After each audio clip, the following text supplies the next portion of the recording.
Nakauwi ako ng maayos pagkatapos ko makaengkwentro ang aswang. Naging maayos ang trabaho ko sapagkat wala nang kung anong nilalang ang nanggagambala sa aming pamilya. Pero hindi ko pa rin lubos maisip na ang binan ko ang aswang na gustong biktimahin ng aking asawa at anak noon. Lita, gusto kong bisitahin si Nanay Dolores kapag nakakaluwag ako. Pagbibigay alam ko kay Lita. Hindi kasi talaga ako mapakali, lalo na't hindi pala daing si Lita. Pero minsan ay nababanggit ito na hindi din siya makapaniwala na si Nanay Dolores ang may kagagawa ng pagtangka sa buhay nila ng aming anak noon. Unan muna naming pinagtuunan ng pansin ang binyag ng aming panganay. Ayoko na kasing patagalin pa ito kahit walang gaanong handa. Ang importante ang pagbindisyon ng simbahan sa pagiging Kristiyano niya. Nagkasundo naman kaming mag-asawa sa ideya ko na ito. Maging sina nanay at tatay. At dahil sa nag-aalaga naman kami ng mga baboy at manok ay may kakatayin kami para ipakain sa kukunin naming ninang at ninong ng aming anak. Kinabukasan, maaga pa akong pumasok sa trabaho. Balak kong magtrabaho na mahigit sa oras na aking pinapasok. Nang sa ganon ay medyo malaki-laki ang aking sasahurin sa sahuran. Mapalad kasi akong nakapasok sa construction na siyang gumagawa ng kalsada sa buong probinsya ng Capiz. At ng mga panahong ito ay kung saan-saan kami nakakarating. Maswerte na lamang at sa lugar ng tapas ang aming proyekto. Lugar kung saan din kami nakatira. Kaya paborito sa akin habang maliit pang aking anak. Kumbaga, nakakauwi pa rin ako tuwing gabi at nasusubaybayan ko ang paglaki ng aking anak noon. Bago pa matapos ang aming proyekto sa lugar ay kailangang mapabinyagan na ang aking anak. Mabilis na lumipas sa mga araw at nairaos na rin sa wakas ang binyag niya. Naging maayos naman ang pagdiwang ng simpleng handaan. Kinabukasan noon ay ang pagpunta ko sa lugar kung saan nakatira ang nanay ni Lita. Nasa kaparehong bayan lamang ang aming tirahan. Pero nasa ibang barangay ito nakatira. Mas malayo sa barangay kung saan kami nakatira noon. Mas bundok ang lugar na ito.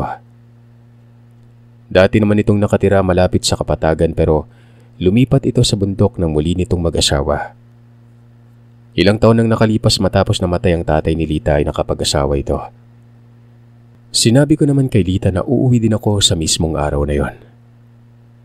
Mula sa amin ay kailangan kong sumakay ng habal-habal ng kulang-kulang 1 oras para marating ang barangay kung saan ito nakatira. Mula naman sa kanilang barangay ay kailangan kong maglakad ng kulang-kulang 3 oras para marating ang sitio kung saan ito nakatira talaga. Bitbit ang karne na sadya naming itinabi para dalhin sa kanya. Wala na akong ibang dala pa. Maliban sa punyal na gawa sa krus na siyang palagi kong daladala. Umalis ako sa bahay ng madaling araw. Kung kaya't 6:00 pa lamang ng umaga ay naglalakad na ako paakyat ng bundok noon. Marami akong nakakasalubong sa paglalakad. Mga magsasaka. Tuwing tinatanong ako ng mga ito kung saan ako pupunta. At kapag sinagot ko kung saang sityo, kaagad akong pinaalalahanan ng mga ito na mag-ingat. Dahil napakadelikado umano ng lugar na yon para sa mga katulad kong dayo lang. Sinabi pa ng mga ito na walang basta-bastang nakakaakit sa lugar dahil maliban sa mga kilusan na natili at nagpupugad sa lugar, ay lugar din ito ng mga nilalang na hindi ordinaryo. Katulad ng aswang at mangkukulam. Meron ding manlalason na nakatira sa lugar. Ang lugar na ito ay siyang bundok na daan ng lahat papuntang Antique. Kung kaya't walang mga ordinaryong tao ang dumadayo sa lugar na yon. Pero ayon sa mga tao ay doon din nakatira ang isang makapangyarihang babaylan. Ang hindi lang alam ng mga tao ay kung makakaliwa ba o makakanan ang babaylan. Nagpasalamat naman ako sa mga paalala ng mga tao na nakakasalubong ko noon. Nung umaga ay matiwasay ang aking pag-akyat. Tanging ako lamang mag-isa ang naglalakad paakyat sa bundok na yon. Wala naman akong naengkwentro pa na kakaibang nilalang sa lugar. Nang nakarating na ako sa bukana ng sitio, Nakita ko ang maliit na komunidad. Napakatahimik ng umagang yon. Para bang walang nakatira sa lugar. Napaisip ako kung nasaan ang tao. Nang sa isang kubo na medyo malayo sa mga kabahayan, may tumawag sa akin. Pinalapit ako sa kanya. Imbis na pumasok ako sa maliit na komunidad ay pinuntahan ko na muna ang ginang. Pagdating ko sa kubo nito, dali-dali niya akong pinapasok. Nakatago naman noon ang presensya ko bilang tagapangalaga ng punyal. Kung kaya't ang buong akala ng ginang ay isa lamang akong ordinaryong tao. Anong ginagawa mo dito, iho? Hindi mo ba alam kung anong klase mga tao ang nakatira sa lugar na yan? Hinahanap ko po yung bahay ni Nanay Dolores, yung tagabayan na nakapangasawa ng taga dito. Saglit itong nag-isip. Maya-maya ay nagsalita ito nang natandaan niya na si Dolores. At tama, nasa loob ng maliit na sitio ang bahay na mag-asawa na ito. Nung tinanong ko ito kung minsan ba nakababa si Nanay Dolores at kung pwede ko ba itong makita, pinakita ko rin dito ang daladala kong supot na naglalaman ng pinausukan ko na karne ng baboy. Sinabi ko sa ginang na yun lang ang nadala ko dahil napakalayo ng lugar at mapapanis kapag lutong ulam ang dalhin ko.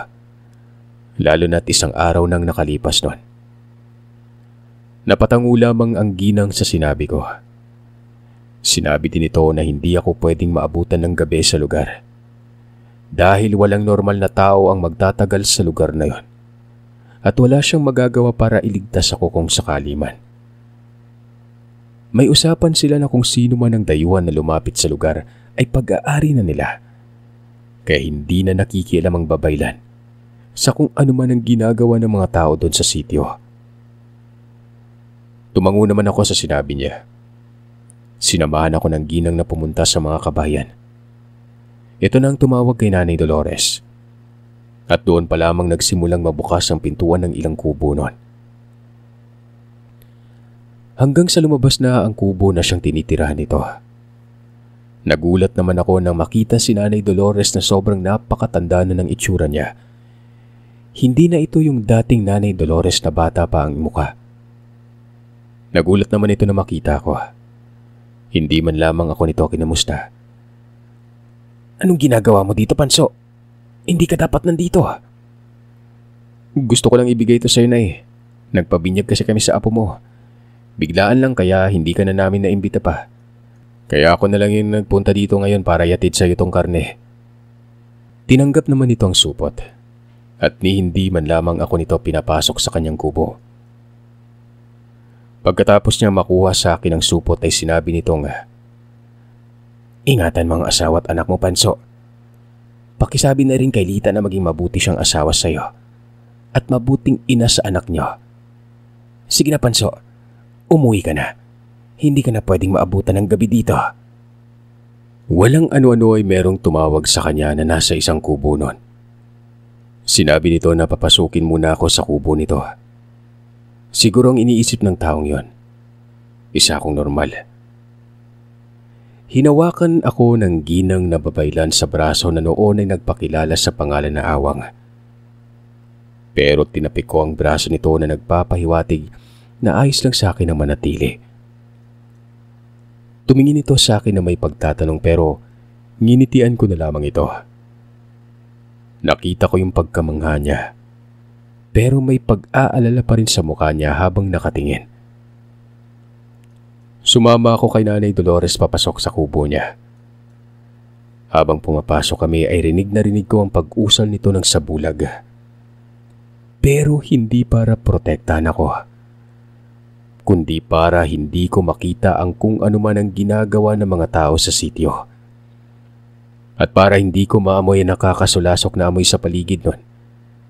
Umakto na lamang ako na wala akong nakikita. At wala akong alam sa kung ano ang nangyayari sa paligid nun. Kahit pa halos hindi ko na masikmura ang amoy. At nakikita ko kung paano maglaway ang mga bata na noon ay nakasilip sa bahay ni Nanay Dolores. Maging ito man ay nagiging iba na ang kilos. Nagiging malikot na ang mga mata nito. at ang buhok niya ay nagsisitayuan kahit na tanghaling tapat pa lamang yon. Sinadya ko ring tagalan ng pag-uwi. Umakto pa akong natutulog sa upuan sa loob ng kubo nito. Nakikita ko pa ang pagngisi ni Nanay Dolores at ang pagtulo ng laway niya habang nakatitig sa tiyan ko.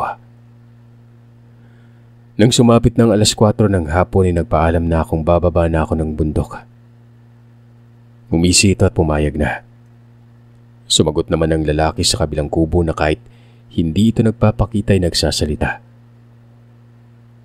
Kahit ang mahinang pag-angil nito, hindi nakalampas sa pandinig ko. Kaya noong nagpaalam na akong uuwi na, ay nagsabi pa ito na mag-iingat ako sa mga mababangis na hayop sa gubat. Nagpasalamat naman ako.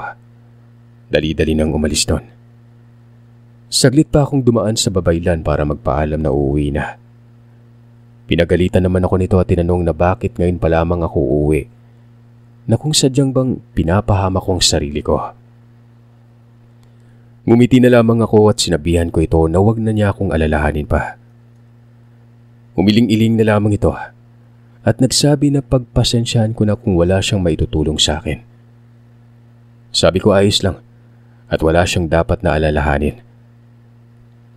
Nagpatuloy na ako sa paglalakad pababa ng bundok pero sa kalagitnaan ng paglalakad ko noon, may narinig akong tinig ng pag-uurasyon ng sabulag. Kung kaya't mas pinili ko ang umupo muna sa isang puno ng mayabong na mangga. Hindi ko na pinansin kung ano man ang naririnig dahil hindi naman ako kayang tablan ng mga orasyon na ito. Naghintay pa ako na sumapit ang gabi bago nagsimulang tumayo para muling maglakad pababa. Pero ilang saglit pa ay may nakita na akong 2 pares na mga mata nun. Nagmamasid ito sa pagkilos ko. Humawak naman ako sa bulsa para ihanda na ang mabilis ang pagbunot ng punyal. Sa pagsalakay nito ay dali-dali akong umupo sa lupa. Binunot ang punyal, sabay tarak nun. Hindi ito nakita ng nilalang sa bilis ng pagkilos ko. Nang salakayin na ako noon ay kaagad kong sinaksak ang punyal sa kanang hita niya. Napahiyaw ito ng todo at balak pa ako nitong muling salakayin pero naparalisa na ang mga paa niya. Hindi na ito maigalaw ang kanyang mga binti at paa.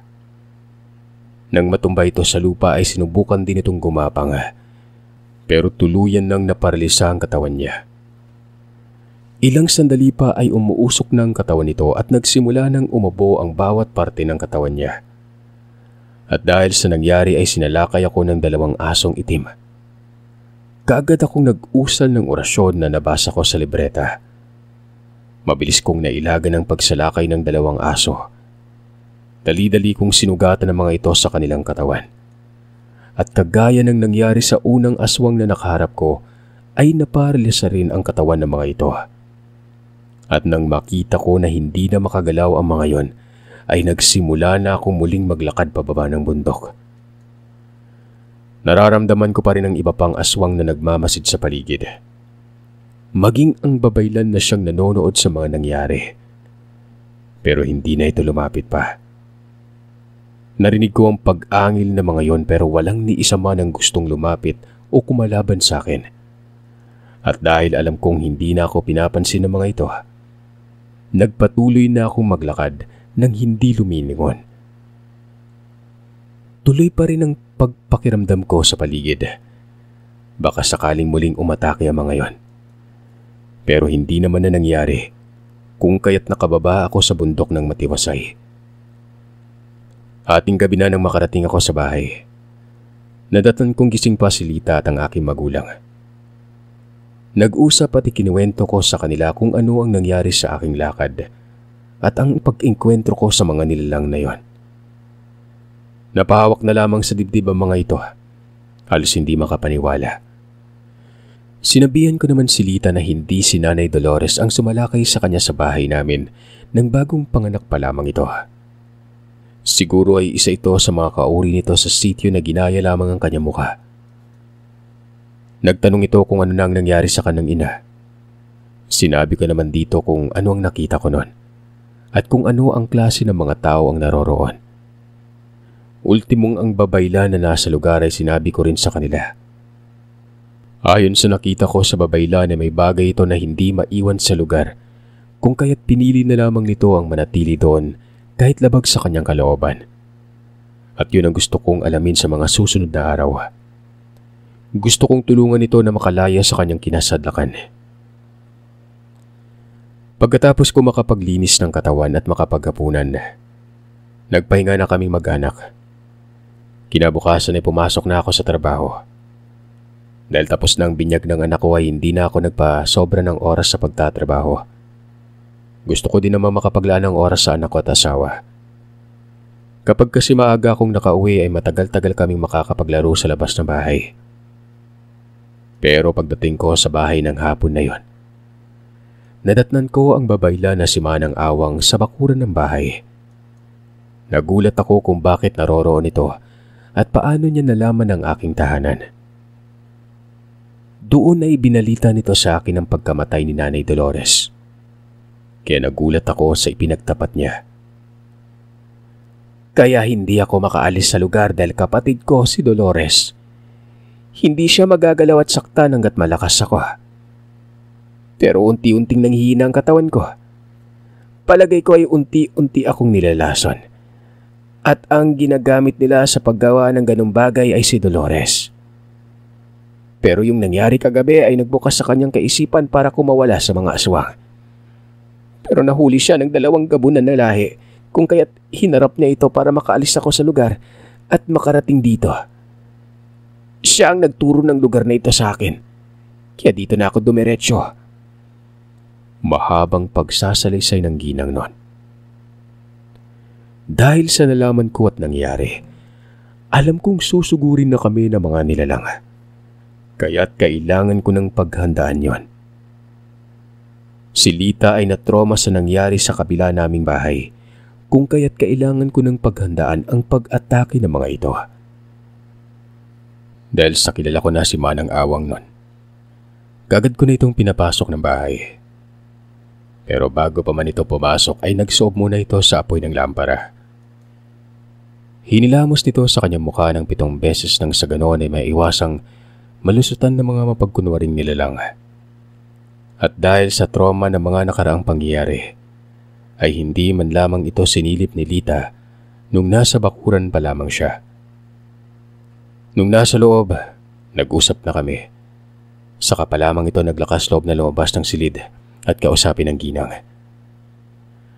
Napaiyak pa ito nang mapagtanto niyang ito nga ang kanyang tiyahin na may katagalan niya dating hindi nakikita at nakakausap.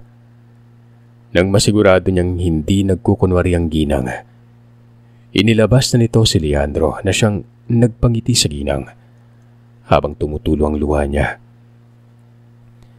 Sa wakas ay nakita na rin ito ang kanyang apo. Sa kaisa-isahan niyang pamangkin. Kagad namang naghanda ng lamesa si nanay para maaga kaming makapaghapunan ng gabing yon. Nagsabi naman si Manang Awang na tutulungan niya akong humarap sa mga nilalang. Sinabihan ko ito na ang kailangan ko lamang ay protektahan niya ang aking mag-ina at ang aking mga magulang. Magsama-sama sila sa iisang lugar. Ako na ang bahala sa mga nilalang na gustong-gusto maminsala sa aking pamilya noon. Pagkatapos namin maghapunan ay siyang paghanda ko naman ang aking sarili. Kung kaya't saglit ko lamang na nilaro ang aking anak. At kaagad akong bumaba ng bahay na natiling nakaupo sa baitang ng hagdan. Nasa 4 na oras akong matyagang nakaupo sa baitang ng hagdan bago ako nakarinig ng mahihinang paggalaw ng mga nabaling maliliit na sanga sa paligid. Alam kong nasa paligid ng mga nilalang at naghihintay na lamang ng pagsalakay ang mga ito. Nanatili lamang akong nakaupo at nagbabasa ng maliit na libreta. Hanggang sa mabasa ko doon ang buhay na salita para batuhin ng nilalang ng dilim na nasa may kalayuan pa. Mabilis kong sinambit ang buhay na salitang yon. Bigla na lamang nahulog yung 2 malaking ibon mula sa puno ng mahogani. pagkalaglag nito sa lupa, pinako ko ito ng mga buhay na kataga, kung kaya't tuluyan na itong hindi nakagalaw. Maya-maya ay may isang malaking nilalang naman ang siyang mabilis na tumakbo palusob sa bakuran. Diretso itong sumugod sa akin kung kaya't kaagad akong umilag at kaagad na sinalubong ito ng pagtaga ng hawak-hawak kong punyal. Kasabay ng pagbato ko dito ng buhay na salita. Dali-dali itong natumba. Muntik pa ako nitong madaganan. Mabuti na lamang at kaagad akong nakailag kung kaya't pa ako lamang ang nadaganan niya. Ganun pa man ay dinamdam ko pa rin yon. Habang binabawi ko ang aking lakas ay ginuhitan ko ang lupa. Sinyalis ito sa mga nilalang na mapalad sila kapag nakapasok sila sa guhit na yon. Habang ang dalawang ipinako ko ay nagpupumiglas na makawala. Pero hindi nila magawa. Naging sanhi ito ng kanilang panghihina. Inorasyonan ko na lamang ang mga ito para tuluyan na silang mawala ng buhay. At nang huminto na sa paghinga ang mga nilalang, nagbitaw naman ako ng salita sa ibaba nitong kasamahan. Magpakita sila. Pero dahil sa pagkamatay ng kanilang gabunan, tuluyang nagsiatras sa mga ito. Tuluyan na ring naging abo ang mga nilalang na namatay. At nang maupos na ang mga ito, ay siya namang pagbuhos ng napakalakas na pagulan. Nagmadali na ako makapasok sa bahay. Doon na nanatili sa amin si Manang Awang, na siyang tinawag ko na ring tiya, hindi kalaunan. Lumipas pang 3 araw at pinuntahan namin ang lugar ng mga nilalang. Pero wala na kaming nadatnan sa lugar na yon. Tanging ang mga sirasirang kubo na lamang ang naiwan sa lugar. At ang tanging maayos na kubong naiwan doon ay ang kubo ni Tiya Awang. Sinabi naman ito na nababalot ng orasyon at buhay na kataga ang kanyang kubo. Kung kaya't hindi makakalapit dito ang mga nilalang na yon. Lalo na ang nilalang ng dilim. At dahil naroroon na rin kami sa lugar ay sinunog na namin ang kubo ng mga nilalang. At habang sinusunog yon ay inuusalan din namin ng mga orasyon na pangsumpa sa sino mang makakaliwang nilalang na tumira sa lugar. Magkakaroon ng mga ito ng hindi maipaliwanag na sakit na hindi nila mahahanap ang lunas kailanman. Dahil sa pagbitaw ng ganon kalalim na sumpa ay tuluyan ng hina si Tiya. Nagpatanda ito ng mahigit sa 5 taon ng kanyang buhay. Hinalagaan namin ito ni Lita. Minahal din naman ng aming anak dahil lagi siyang kinikwentuhan ng kanyang lola Awang ng mga kababalagang kwento. Nagpatuloy naman ang aking pagtatrabaho bilang isa sa manggagawa sa kalsada. At nang matapos ang aming proyekto sa bayan ng Tapas, ay inilipat naman kami sa isang proyekto na nasa bayan ng Igbaras, Iloilo.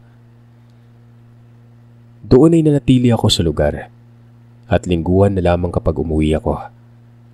At dahil napakalawak ng aming gawain doon ay naghanap ako ng nagbibenta ng lupa doon para patayuan ang bahay. Ayoko kasi mapalayo sa aking pamilya ng ganun katagal. Lalo na't may maliit pa akong anak noon. Ang pakiramdam ko ay maaari silang balikan ng mga nilalang para magigante sa mga pagpatay ko sa kanilang lahi. Nang may nakita na akong nagbebenta ng lupa, ay kaagad akong umuwi sa amin para ibenta ang 2 kong inaalagaan ng kalabaw. At yun ang ginamit ko sa pagbili ng lupa. At nagpatayo ako ng maliit lamang na bahay sa bayan ng Igbaras. Maliit pero gawa na sa bato para masigurado ko ang seguridad ng aking pamilya. Alam kong naging matakotin ako pagdating sa seguridad nila. Bunga na din siguro ng mga pagpatay ko sa mga nilalang. At alam kong namamayagpag pa rin ang kanilang lahi at maaaring balikan ng pamilya ko anumang oras. Ilang taon pagkatapos namin makalipat sa Igbaras ay tuluyan nang namaalam si Tiya Awang. Malungkot man pero wala na kami magagawa kundi ang tanggapin na lamang ang pagkawala niya. Doon na rin kami nanirahan sa lugar kasama ang aking mga magulang. Hanggang sa mailipat ako ng ibang lugar pagkatapos ng aming proyekto doon. Binililan naman ako ng tatay ko na kung maaari ay huwag ko nang gamitin ang punyal. Hayaan ko na lamang itong humimulay sa loob ng libreta. Pero dala-dala ko pa rin ito kahit saan ako magpunta. Hanggang sa isang araw, inalok ako ng aming inhinyero na sumama sa kanya sa Manila. Kasama yung pamilya ko. Dahil isa ako sa mga nagustuhan niya manggagawa at kami ang ginawa niyang trabador sa proyekto niyang pabahay sa Quezon. Kaming 5 na napili niya ay magkakaroon ng tig-isang bahay dahil kasama kami sa ibubuo niyang kumpanya noon na siyang gagawa sa nagsisimula niyang proyekto sa Kamaynilaan. Dahil sa itinuring ko itong biyaya ay hindi na ako nagdalawang isip pa. Binenta ko yung bahay namin at lupa para may babaunin kami sa Manila.